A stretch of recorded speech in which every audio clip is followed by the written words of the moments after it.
Anyways, hello, welcome to another podcast. This is the Bryan Kim podcast, I guess. Shit name, by the way. You probably figure something better down the line. But my as I mentioned before on the anime podcast, where we talked about A Silent Voice, I wanted to continue the conversation about all the stuff that's been going on with um, George Floyd, the defund the police movement, the Black Lives Matter movement, and everything that's been happening across the nation, and also, you know, everywhere else in the world, like protests in London and in I think someone mentioned Japan, and like all of these countries are coming rallying against racism and bigotry. So my guest here today is Dominic Tovar. He works as a uh, community outreach manager at the Alhambra Source. He also writes and occasionally is a photographer at the Alhambra Source, and just kind of sit down and generally talk about like journalism, how, growing up in the San Gabriel Valley. We've been students together, the class of 2012, from San Gabriel High School. So maybe talk, yeah. Congratulations to all the grads for 2020. I wish you had graduated in better circumstances. True, Yeah, really. yeah. And so let's just start talking about um, just kind of like being a journalism, being a local journalist. Have you ever worked in like places that are more funded, like LA Times or anything like that? Do you see any difference in working in those structures versus a nonprofit structure? Yeah, so actually, Alhambra Source is the first journalism Mm-hmm. outlet I've worked for. And yeah, like you said, we're a nonprofit. Mm-hmm. So it's not a very profitable sector to be in, but Mm-hmm.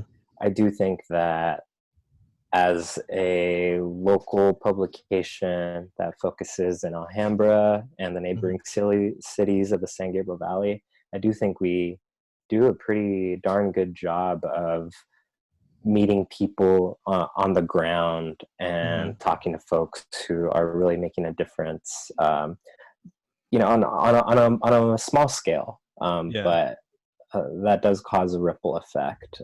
So I'm really proud to be affiliated with them. Yeah, you and I grew up here in Alhambra, Western San Gabriel Valley. Mm-hmm. So it was really great for me to like go to school with you at San Gabriel High School, and then come Mm-hmm. back here and like find a way to give back to the community. Yeah, and basically kind of doing the work that we do, like me and kind of like the nonprofit service situation, and you in Yeah, a journalism capacity.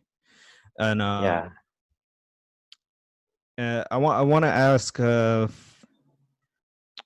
how is it covering stuff like Black Lives Matters, the movement within Alhambra? Is there, do you get a sense that it is an issue here in Alhambra, or do you feel like it's just trying to support, or is it just supporting the cause? Yeah, we've in Alhambra, at Alhambra Source, we have been looking for links between the George Floyd protests Mm-hmm. and the Black Lives Matters movement. That we see a really heavy presence over in downtown LA and more like central Los Angeles, even East LA. That's where I live now, and there are demonstrations over here at Mariachi Plaza every weekend. Um, so I do think that Alhambra doesn't really have that presence yet. Mm-hmm. But I say this, and literally last Wednesday, a local Alhambra High School's graduating senior organized a march from Almanzar Park to Alhambra City Hall. It was it was Wednesday afternoon. Summer had Mm-hmm. just began, and everybody felt it.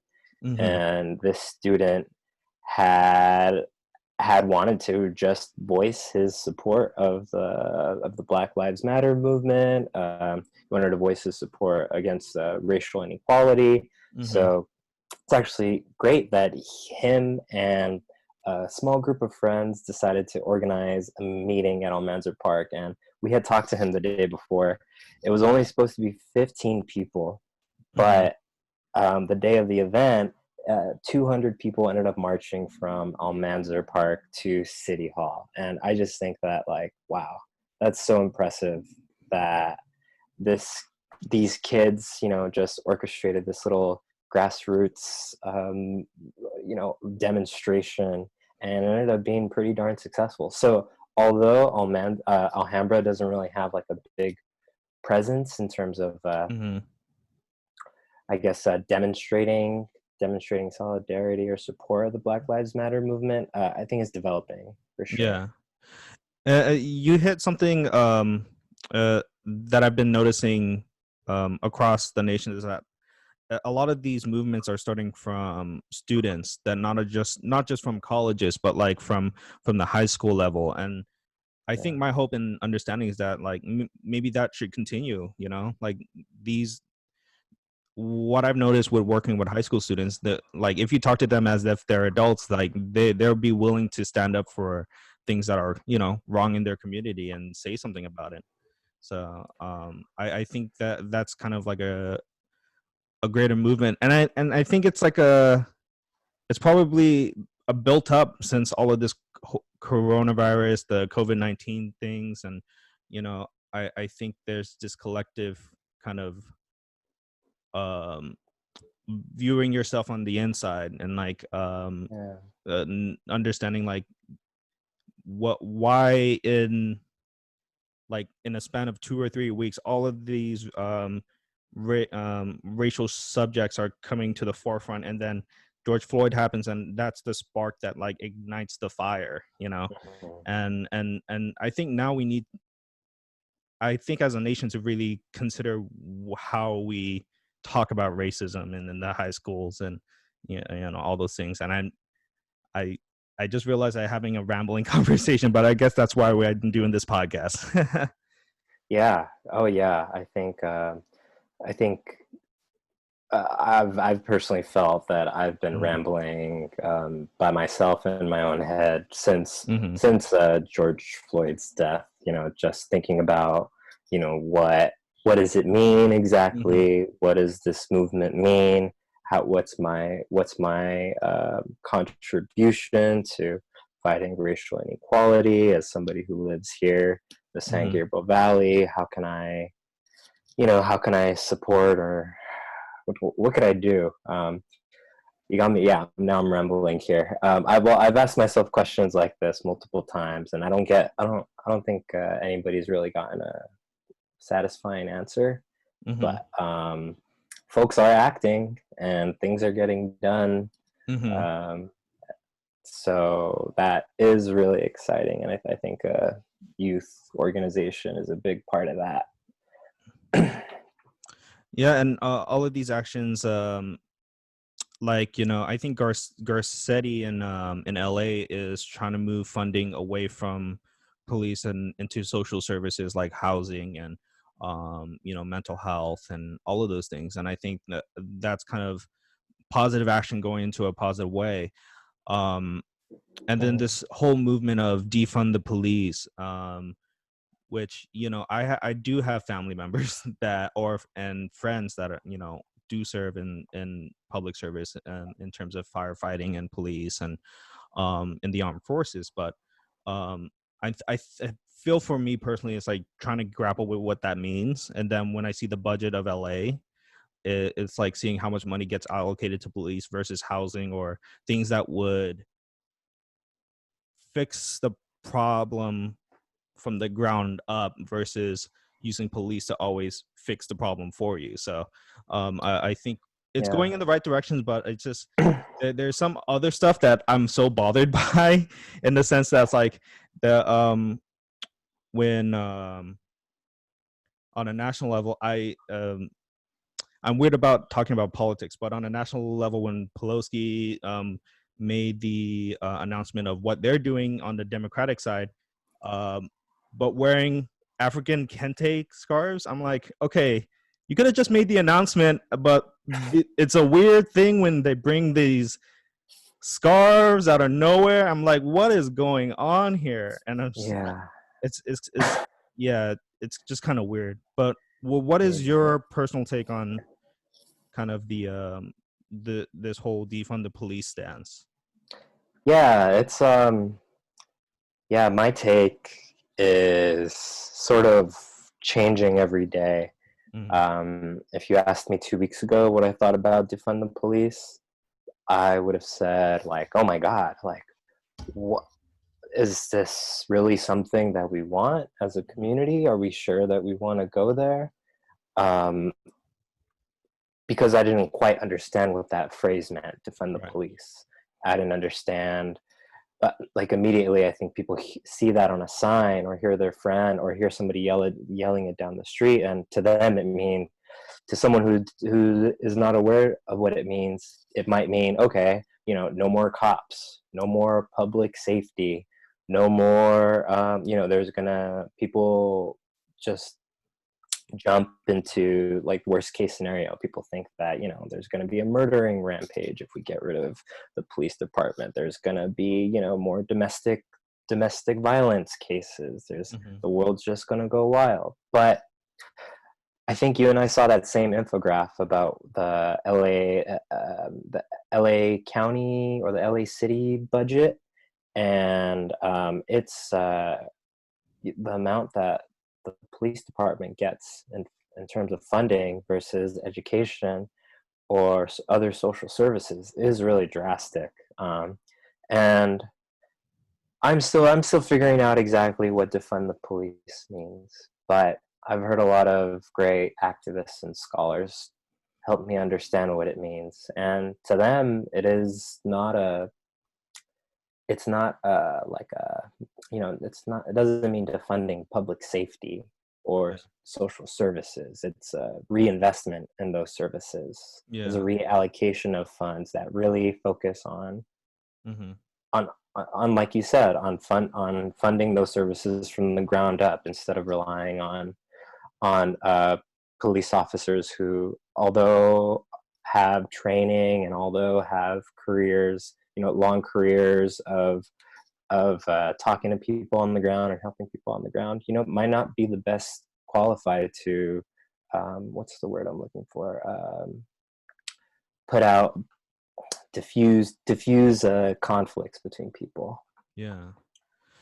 Um, so for folks that don't know, I wrote this down in my notes, is that defund the police is a divestment of the police force in the United States cities and a refocus on funding and prevention, um, mental health, and other public services. And so, and you said it from the beginning that like most people that hear something like defund the police go quickly into what does that like the Fox News talking heads points of like there's going to be chaos in the streets. And I saw family Yeah. members posting a Tucker Carlson thing where his hot take was that it will just bring everything into chaos. And I'm like, wow, I'm just like, you're taking this phrase from a movement so literally without really looking about an inch lower and trying to understand what does that mean. and and Yeah. I think there are a lot of communities and a lot of places in the US that would probably need some alternatives to police, because if there is like a generation that generation after generation that has this view of police as a negative, like there's got to be some kind of fundamental change in a city system to say like, this has to stop. We need to figure out solutions instead of more policing. Yeah, and to add on to that, to the defund the police movement, a lot of folks are criticizing the ways that taxpayer money, that thing goes into police departments, is used once it's there in their budget. For example, current chief of the LAPD. Um, the LA Times did an investigative piece on him because he had retired. Mm-hmm. I think he had retired from the role of assistant chief, and he got a payout of, I believe, 1.6 million. 6 months later, he was then uh, instated as the chief of police now of LAPD. So, and now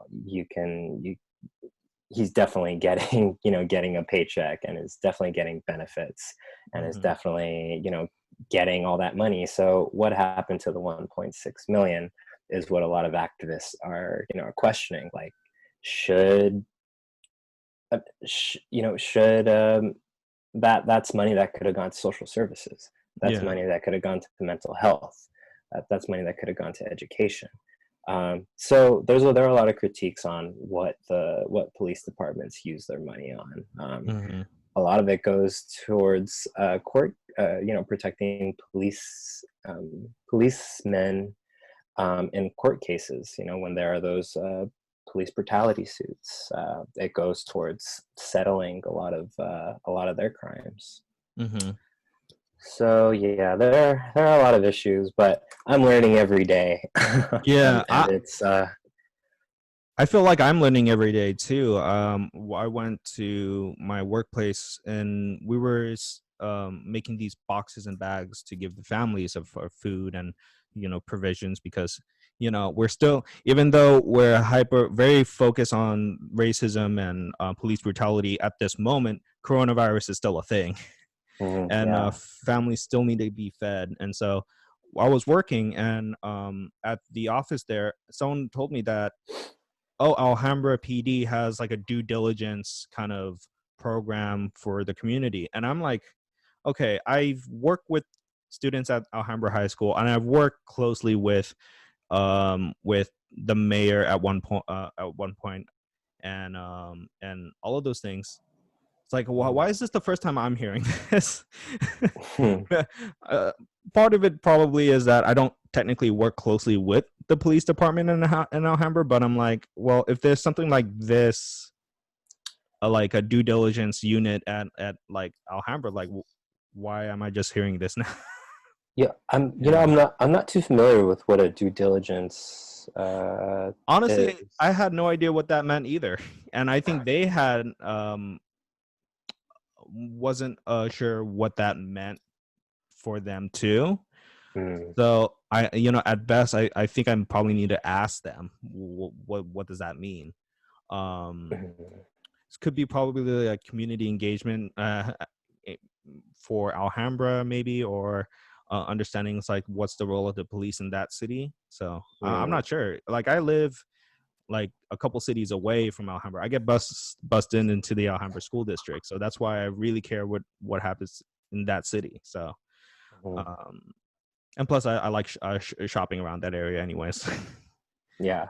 Yeah, That's for so good for us. that is very true. Coming back to the whole community aspect, there is, while reading this Forbes article on what defund the police movement is, they cite this nonprofit called Kahoot, which is crisis assistance helping out in the on the streets. And I just I just thought it was interesting is that, like, this organization back in '89 have been operating in the Oregon area to make an alternative to what police do in the streets, and I think now that they're considering expanding to Minneapolis and other areas of general, uh, not general, but like areas where police brutality has been historically an issue. So,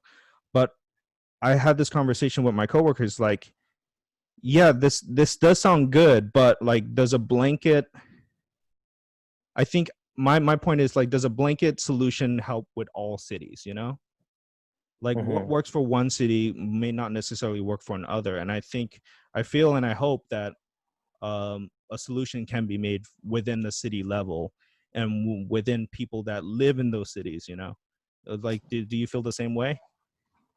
Yeah, I do definitely think that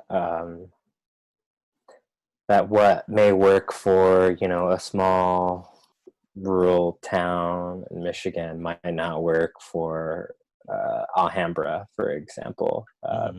The ethnic makeup of both communities would be really different. The needs of the communities might be different. Definitely population difference. So I do like the more one-to-one on the ground version of shaping services for communities. Mm-hmm. Yeah, and I think that a lot of the work that that you do, Bryan, with the AYC, Asian Youth Center, speaks to, you know, a local organization identifying what needs what the needs of the community are, Mm-hmm. and then boom, delivering those needs. Yeah. Versus like relying on, you know, some other city chairman to, you know, tell us what we need. I think yeah. Yeah, like trying to dictate how things ought to be than what the reality is with the population, you know. Mm, And just to kind of like I think we're still going to be around this kind of police brutality and what's been happening around. But you gave me a link just last night that it takes about 6 to 9 months to just become a police officer, according to the LAPD recruitment website. And I think that's,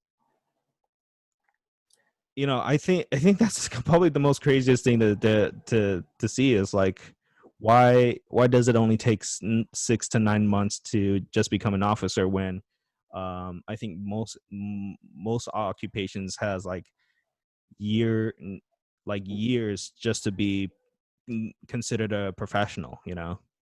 definitely, definitely. Yeah, if you want to be like my friend's studying to be a high school counselor, and Hmm. he got his bachelor's in 4 years, and now he's in going to UC San Francisco, and he is getting he's in a 2 year program, so Hmm. it's 6 years before he's gonna even begin to be able to do some of his, I believe, hours. I think there are hours on top of that schooling that you need to do before you fully get the It's like certification. like a residency almost.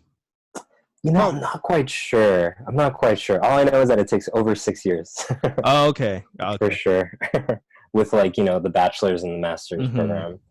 Yeah. But It's like, they're oh, sorry. I was gonna say it's like being a doctor or a medical profession. It takes years to even do that. And I was gonna say, granted, like yeah, there is the Explorers program that starts on the high school level, but mm, if you get a yeah, situation where someone can only like from day one to all the way into 6 to 9 months is like become an officer, I'm like, okay, how am I gonna trust this officer? yeah, definitely, yeah. And I think that organization you mentioned earlier in Oregon, Kahoot, right? Hmm. I think they sort of work like as, you know, like community officers that are made up of EMTs and social workers and therapists, right? Hmm. And those professions have years of training versus a local PD officer. But yeah, Yeah. I, yeah, I say this, and I have friends and family who are really close to me, who are police officers, and Hmm. I I love them. I love them. I really do, and I'm not like criticizing their role at all. But yeah, I do think that a certain type of training is necessary to diffuse certain types of situations. Yeah. And from my point, it's like as you may know, I'm Cambodian American, and ergos, most Cambodian Americans' first businesses are donut shops, and I think as us as the Cambodian community, we always like try to rely on the police, but I can't imagine if say for example in this case, if I do rely on the police for the safety of my business, right? If I do call the police and then the person dies, it's like that's Uh, like I would feel um like so much pain at that point. I'm like, mm, by me calling this police presence to take care of a situation, I'm like, and that led to someone's death. I'm like, I can't believe I just did that. You know, like I I would feel as much guilty as as those officers that are like, you know, just standing by. You know what I mean? And I can't imagine yeah. what the owner of that cup food is feeling. You know, it's just I just kind of imagine that. That's is that the cup food, the store that George Floyd was killed in front of? Yeah, I believe so. Oh, Yeah, okay. yeah, and Yeah, that's a good point. I wonder what they're thinking. Wow. yeah, and I believe they're of Middle Eastern North African descent. So, Mm, so you know how much you know the movement is going to start moving the hate towards that angle, because like I did notice that there are some people of misguided um with not the best intentions, are super against the Hmong community in Minnesota. You know what I mean? And I was just mm, like, it's not the Hmong community that's doing this. You know, it's the police. It's a problem within the police, and it's just ensuing the problems of dividing, you know, people. You know, and it's mhm. not going down to the point of what is the issue. And you know that it's just my confidence in what the leadership on the very top is saying. You know what I mean? Yeah. And I feel like I would probably voice my frustrations in a bit, um but as a reporter, moving on to the what happened in the initial kind of like 1 or 2 weeks of protests and kind of like the collective frustration, and my stance always been like, you know, protest good, but I think we need to talk about why our journalists is being attacked. You know, like why are people trying to cover these events are being maimed and hurt in kind of obscene ways, almost. You know, like do you feel for like other reporters that are going through those situations? Yeah, definitely. I feel, a lot of sympathy for them. They are, I would put them in the category of, frontline workers as Hmm. well.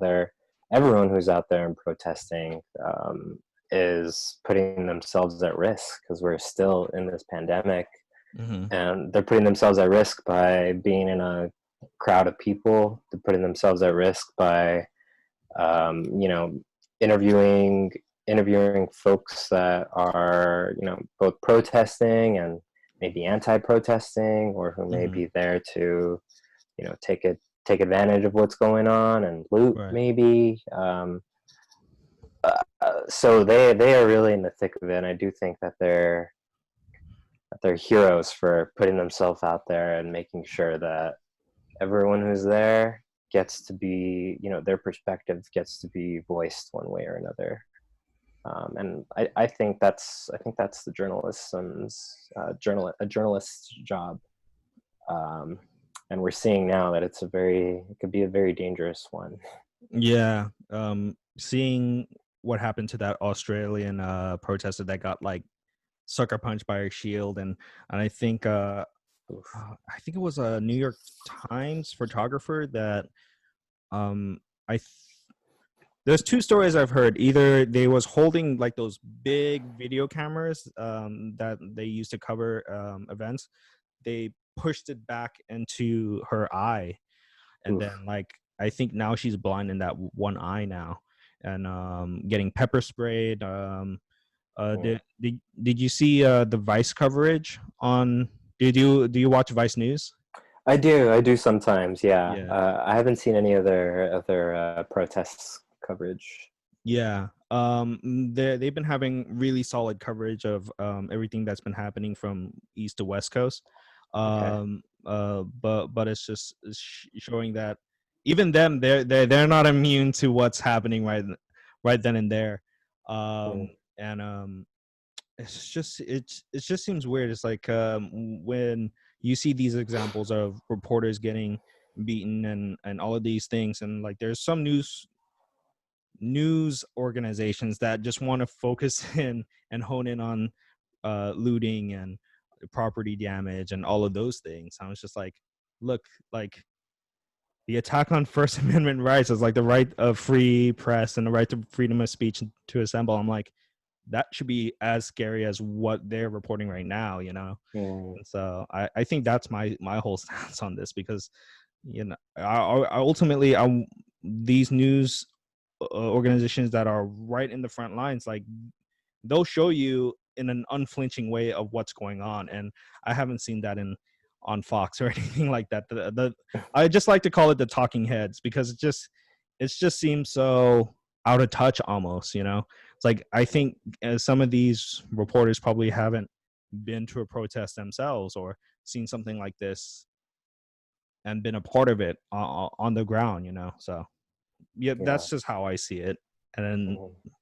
it's just a shame. I just hope that some of these protesters that are been maimed and lost the ability to see and now like function like to some degree disabled, you know, I hope they get some kind of like money or something out of it. That's just my hope, you know. Yeah, maybe they'll file a police brutality suit and get a big settlement out of it. just, I don't know. just I hope so.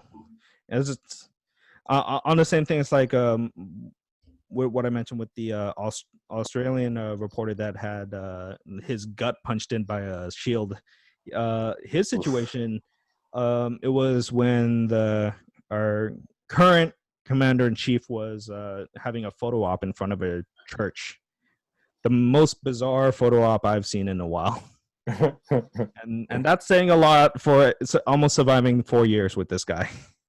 Yeah, Yeah, yeah, definitely. yeah, That's the one in front of the church, right?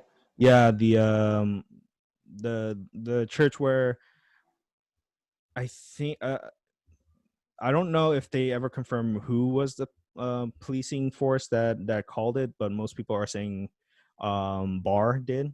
Like he called the police to throw tear gas and like Uh, pepper bullets. But the more scarier thing is that it almost sounds as if it's like a force that's separate from Washington PD and the National Guard. And it's just like, okay, so if it's not the police department and if it's not the National Guard, then who are these people, you know, with no yeah, identifying badges or anything? And I'm just like, okay, well, is this some kind of, and I'm not one to 100% believe conspiracy theories, but like if what are these unmarked officers that like they have the right, like they don't have the right to arrest, but they can have the right to really brutally hurt you if they can, you know.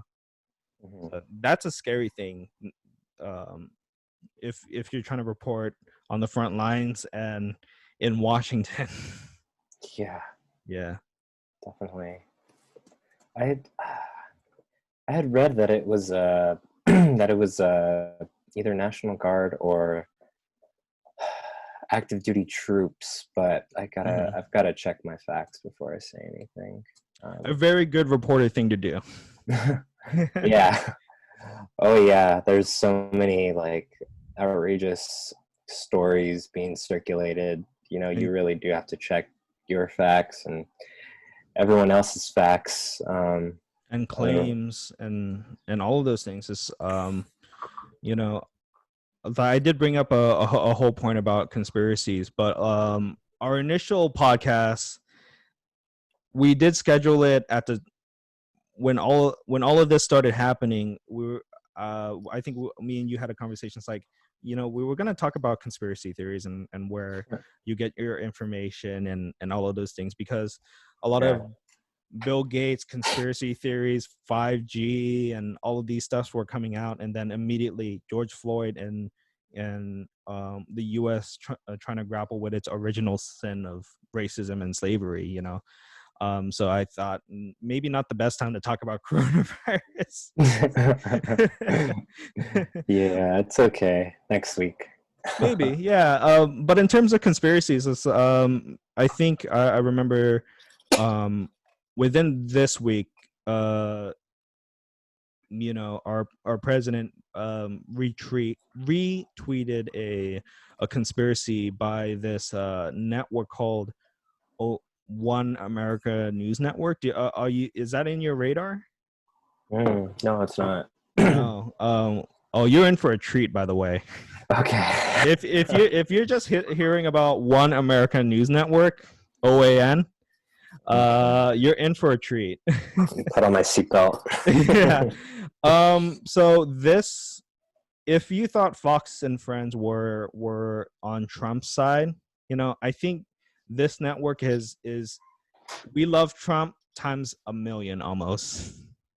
And but like the network is kind of like a platform for hardline conservative conspiracy theories.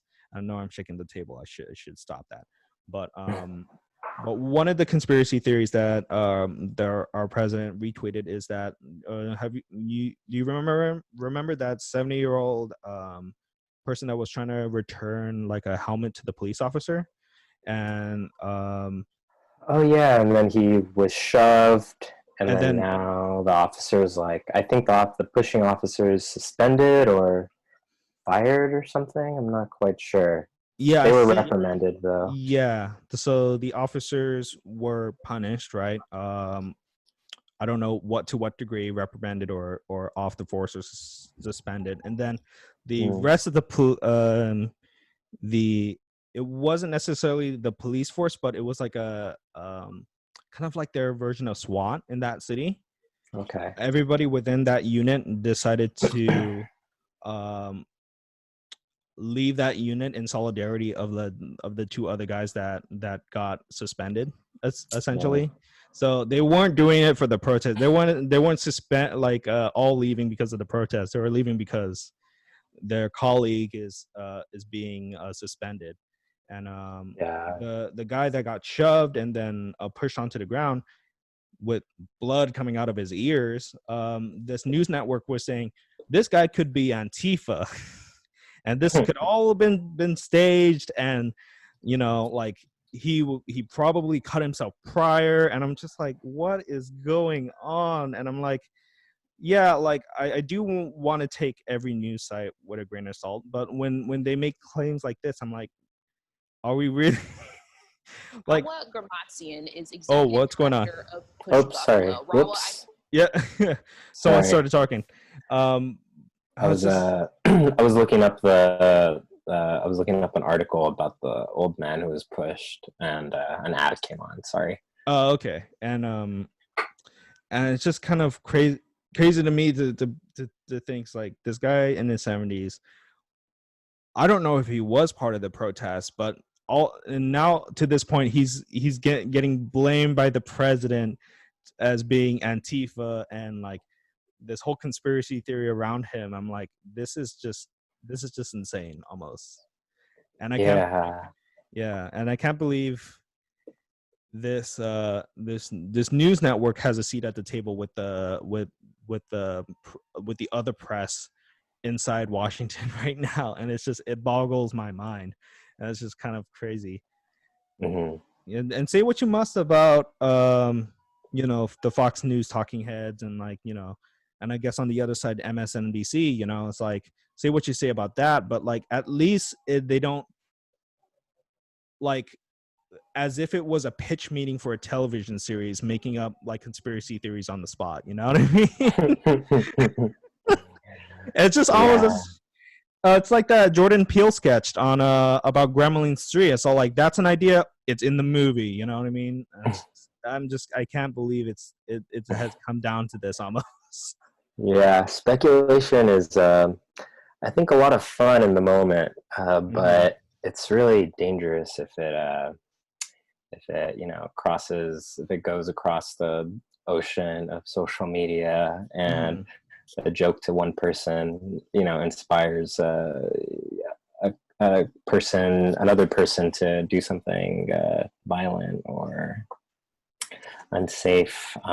Yeah, so I try not to speculate a lot, but gosh, it's you said it that it that this theory sounds like a bogus conspiracy building show. Is that what you said? No, yeah, I was saying it's like it sounds like a pitch meeting for a television series. Okay, there we go. Where all they do is just sit down and just talk about concepts out of nowhere. Yeah. And to one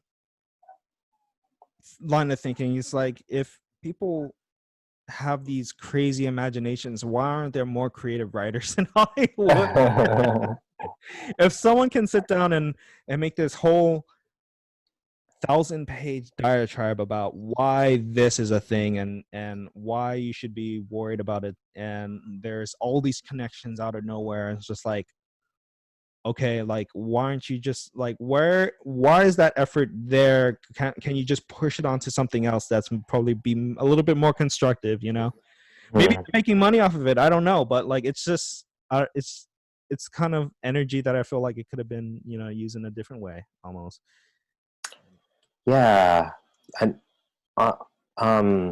thinking about this this other podcast I listened to called The Daily. It's by the New York Times. Mm-hmm. They actually interviewed someone who was the webmaster of a top alt-right website, and I don't remember the name of the website that this person and his wife webmastered, because I just don't I don't look that stuff up. Yeah. But they went on the Daily and they told them that them producing content that alt-right white supremacy fans, that they did that because of ad revenue, and that they ended up actually quitting their job because they were making so much money from the web traffic that they got. Yeah. So there might be, I don't know, some financial motive behind the folks in these pitch meetings. Yeah. It's something to be said, see, it's follow the money, if news or any site really caters to a certain type of stance that people can have at the moment, like, really consider, like, where are their money coming from, where is it truly objective if say the Koch brothers are investing in it. I don't know what the Koch brothers does, but or if, say, for example, it gets the president's seal of approval in some cases, Yeah. so it's really trying to understand, like, I think trying to understand biases, and what would be your recommendation for others that are, like, trying to get out of a bias trap when it comes to news, and how to really, like, I don't know if I'm putting this in the best way possible, but like, trying to get out of your own comfort zone when it comes to news sites, like, what would be your recommendation for those individuals? Yeah. I mean, I think I'd start off with, if I were to make a recommendation, I think you and I are the type of news that we intake is really probably geared towards more like left-leaning stuff, produced by the big names like the LA Times, New York Times, Vice, other reputable sources, and I think we gravitate towards those because they do have a long list of fact checkers and they do have this sort of integrity that they've built up. So I would recommend anybody who is beginning to get outside of those mainstream news sources to just make sure that who the writer is, their background, that the facts are being checked, often that the claims being made in the article actually, link out to a real transcript. It could be, it could link out to a death certificate. It could link out to order by the state. It could link out to a police report on a crime. It could link out to, there are a lot of sources. There are a lot of sources that journalists use to validate their fact check their work. And it's fighting misinformation is tough. It's exhausting. You could spend your whole life fighting misinformation, which is why I like letting the pros do it.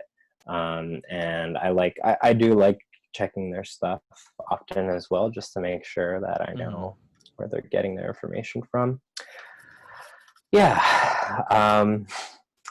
That's pretty just general broad strokes.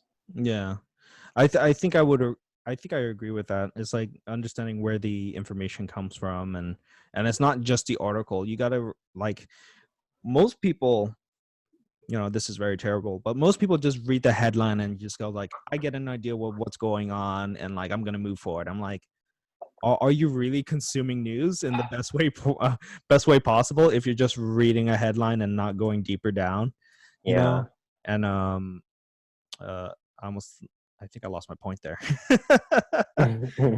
but it's just being aware of, like, where information comes from. Oh yeah, that's being said, my friend was watching Fox News last night and saying, like, there is a, I think there was a claim said that there was a discernible spike in, like, this growth of looting and all of these things that are happening, and they were trying to make this connection that's like, it's because of these protests and because of everything that is happening around. It's like there is a problem, and there's been a rise in police activity. You know what I mean? So I was like thinking about that. It's like, this seems like an amazing claim almost, and they're not bringing anything to the table in terms of evidence. It's like, and I think that extraordinary claims need extraordinary evidence. You know what I mean? And like, if it doesn't have the extraordinary evidence to back it up, and it just becomes kind of a conspiracy, kind of on the fringe. And I'm just like, like there needs to be more done on the background to make sure that this is really true. And I and this is a conversation I have with family. I'm just like, this sounds way too much as something that could be like a movie, that there should be more evidence to back up this claim that you have right now. Have you had any issues with this might be too personal, but have you had any issues with family members that have hot takes on conspiracies? I haven't really been seeing my family since I've been in quarantine. So I live with my housemate over here in East LA, and we've been in our little island. So that's a fair point. There haven't been many, family parties where where conspiracies can be circulated. But yeah, I do want to go back to what you were saying about you said you read like a headline that were making extravagant claims. What was that claim again? Oh, I was just trying to make a general kind of statement that, like, most people just kind of read a headline and just say, okay, I'm good with that. I know what this article is. I don't need to read it any further. And I think maybe if anything, it was probably something about coronavirus. Okay. That there's this claim about how mask doesn't really do anything, and like there's all of these other big claims that it was super early, like back when people thought, oh, the flu was worse. You know what I mean? Way back when. So I was just kind of like, this just sounds really kind of out there. And when when I had the notion of like, well, the masks are more for medical professionals. I would kind of feel guilty if I'm walking around with a mask on in public, you know. And that's how early this news thing was. So I was just like, you know, yeah, Oh things yeah. things can definitely change in months. I was like, I was at the very beginning, just the constant optimist, thinking, you know what, maybe this could be like another Zika, and like, you know, it'll just be kind of, we're just gonna be over it in a while or whatever. Yeah, I was that person. I was just like, yeah, it might be good. Yeah. Fast forward end of March, early April, it's like, okay, yeah, this is definitely gone down as something that we really need to deal with. Yeah, I remember that, like, that short amount of time where all the news sites and even the CDC said, you know, save masks for medical professionals. Don't buy Mhm, masks. We're running out, so don't do mhm. it. So I was in the camp where, oh, okay, medical professionals need it. Fine, I won't buy any. I won't, you know, contribute to the Panic buy. hoarding mentality that's Mhm, going on all over the nation and all over the world. I won't be a part of it. But yeah, and then a couple weeks after, the state of California made masks mandatory for entering businesses and mhm. urged us all to wear masks when we're around people, and that really flipped.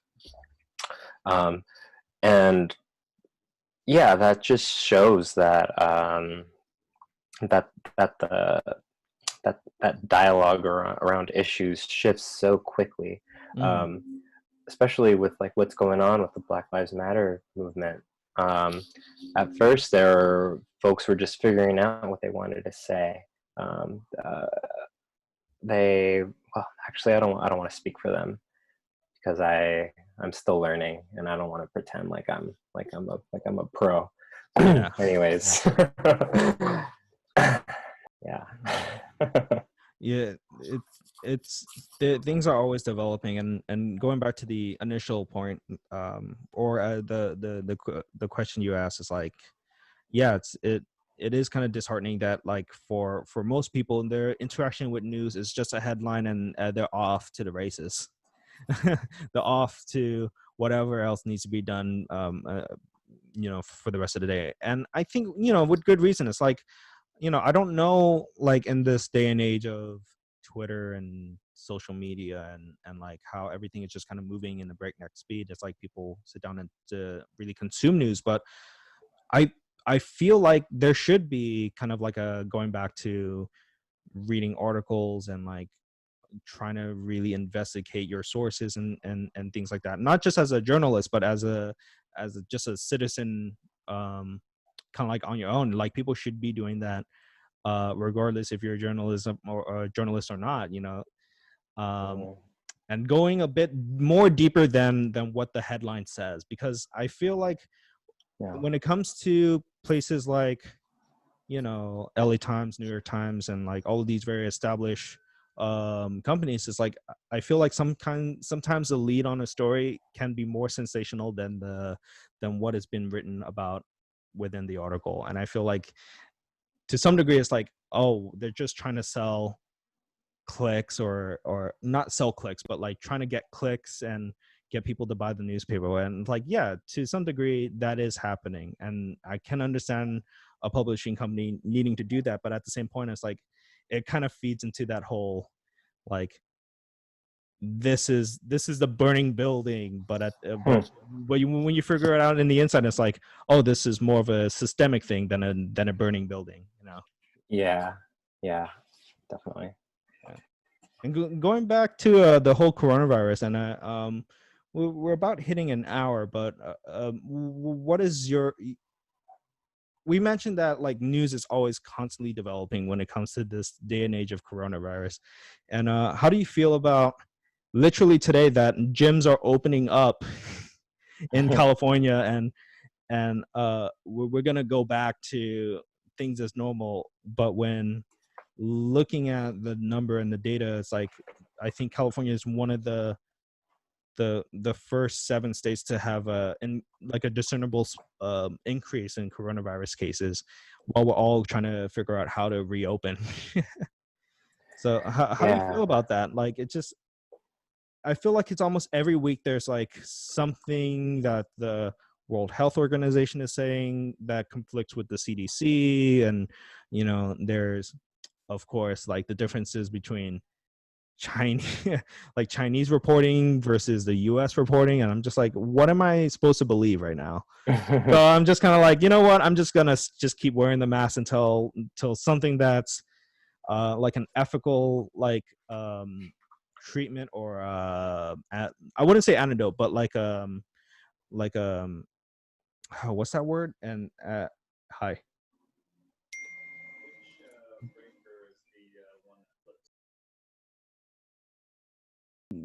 Going back, it's like I was like, I'm gonna still wear a mask and I'm gonna do all the precautions, but like until that there's a treatment or a vaccine, I'm just like I'm just gonna still be doing those things. And how do you feel Yeah. about all like this kind of mishmash of like all of these health experts and civic leaders saying one thing and versus the other, and versus the numbers, almost like what medical professionals are saying? So Yeah. You know, a lot of businesses are opening up today. Restaurants, gyms, some mhm, bars, and I do think it's a little bit premature because, like you said, the numbers, and especially in LA, are still going up.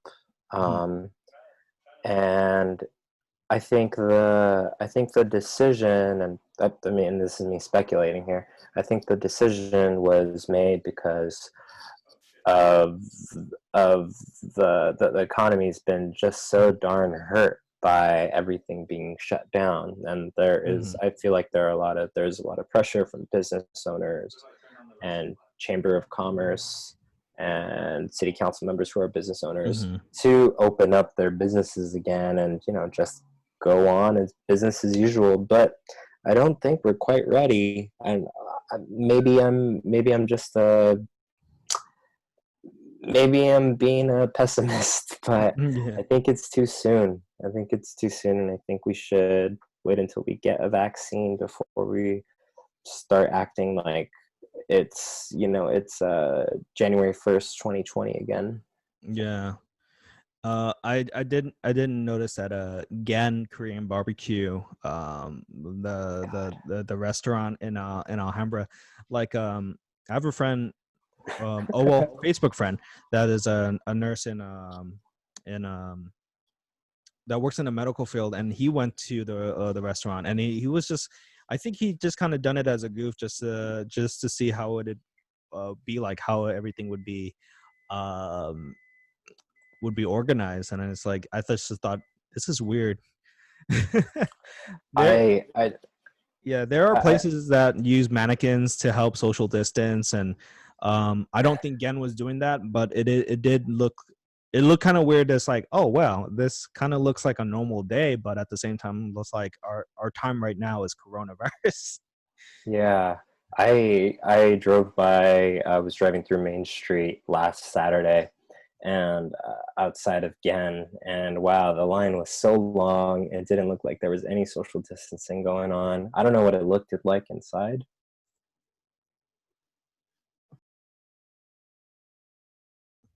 No, All right. that just means I need to figure out a technical difficulty sign. Put it in the middle of the podcast. Yeah, I should have found one and shared my screen or something. Yeah. Um.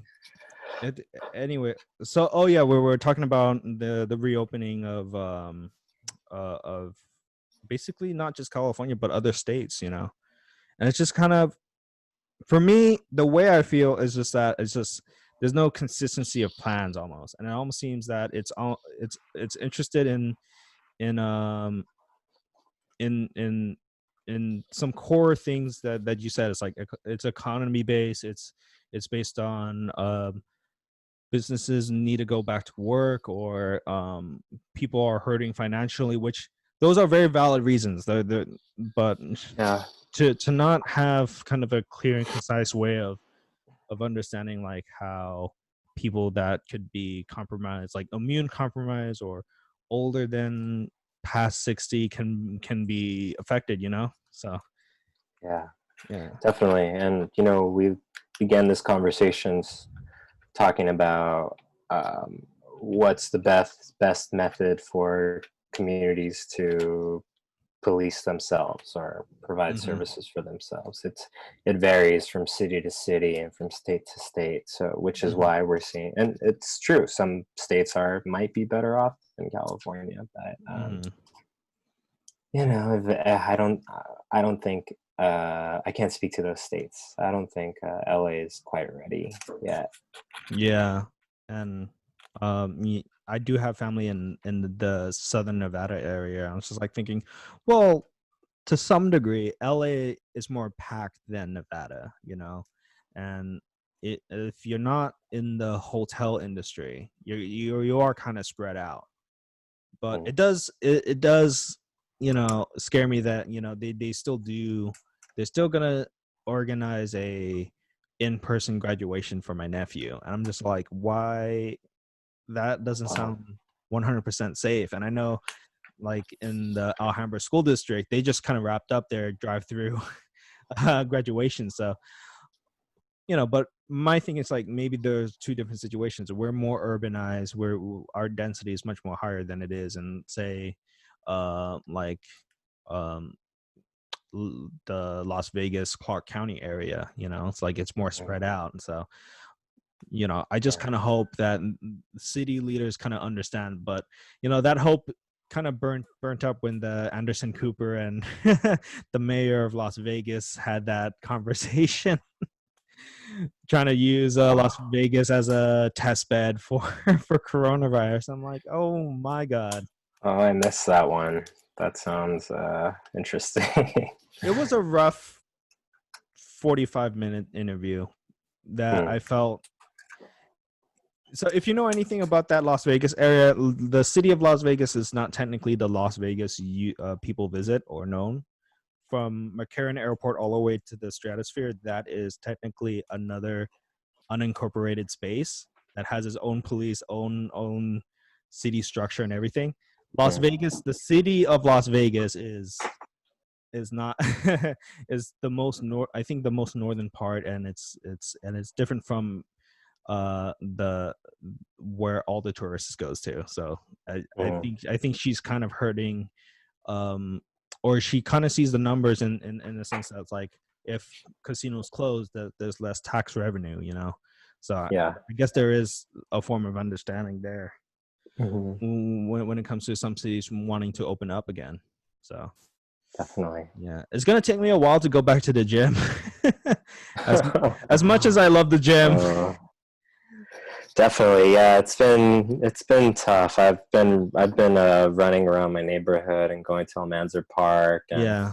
they're still, the play areas are still surrounded by caution tape, and there are Hmm. masks still there are signs urging folks to wear masks everywhere. Hmm. Um, so yeah, I really do love local parks for that. Hmm. The Um, the outlet for exercising. And I think at this point it's like, if I do go back to LA Fitness, I'm just like, I just want to see if some of the people that work there are okay. I'm just be like checking it. It's like, I'm not here to work out, but I want to check, hey, are people still around?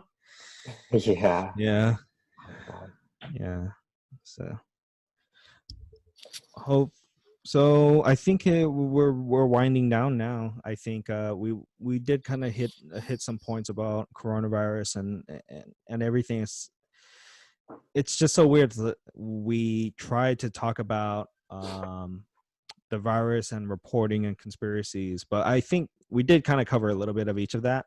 But with everything that happened with George Floyd and the Black Lives Matter movement, I think that needed to take more precedent, at least now.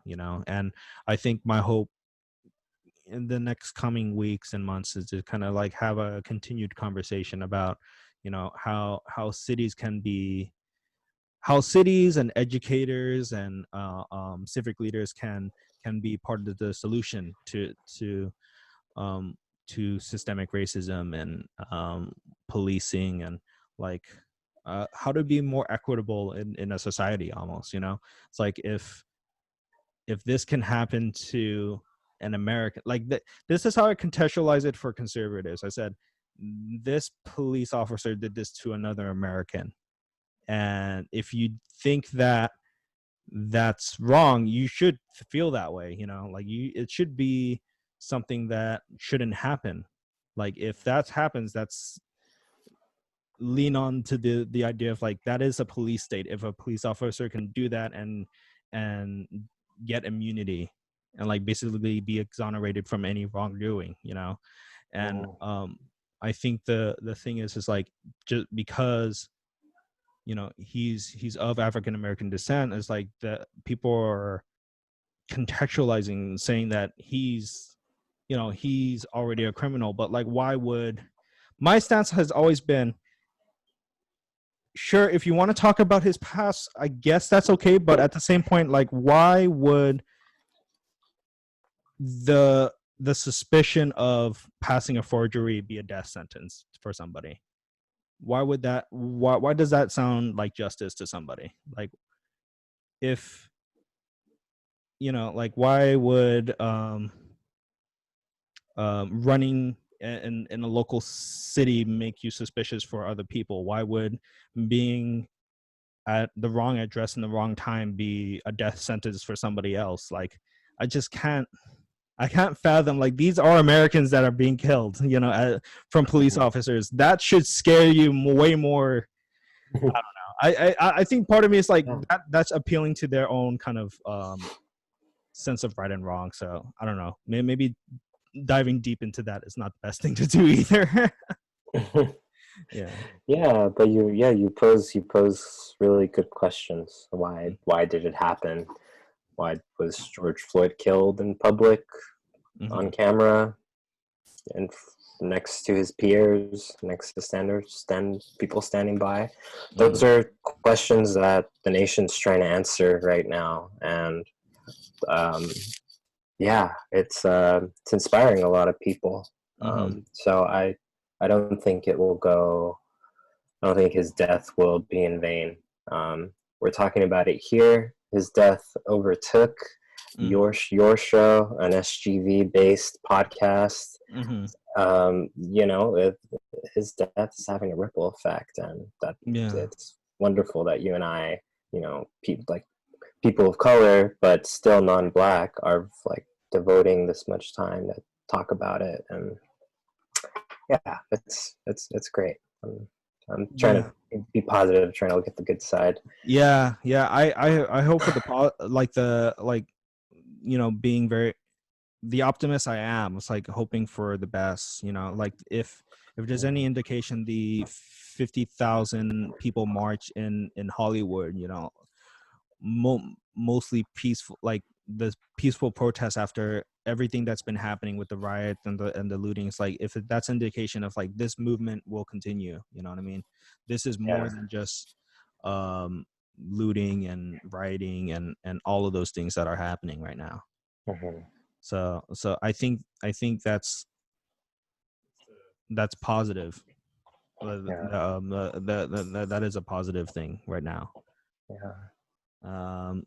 So hopefully, I want to still try to continue this, moving forward, every other week, because the reason why I did kind of start this podcast is that I just want to talk to my interesting friends that are doing, cool work, like in the community and all of these things. And then I'm still doing that, but I think having serious conversations are important. So thank you for being here, taking time off of your busy schedule to be on my podcast. But hope you like and subscribe. Oh, do you want to plug your social media real quick before we sign off? Like, sure. Where can people find you? Sure. Yeah, so you could find me at Alhambra Source, and yeah, I work for a small hyperlocal nonprofit newspaper in Alhambra. We cover the cities of the Western San Gabriel Valley, Monterey Park, Rosemead, South Pass, San Gabriel. And you could find us on all social media platforms at Alhambra Source. I don't know if I should spell it out, but we could probably put it in the comments or something. Yeah, I'll definitely put it in this description. I'm gonna put up a lower third for you.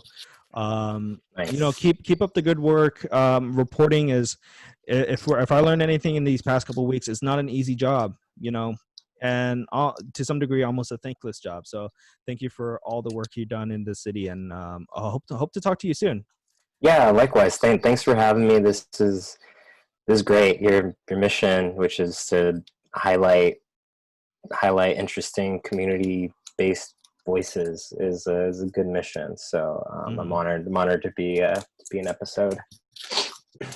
Well, thank you for agreeing. I just needed to ask. All right. Yeah. Thank you. Like, subscribe, and do all that beautiful stuff. All right. We'll see y'all later. All right.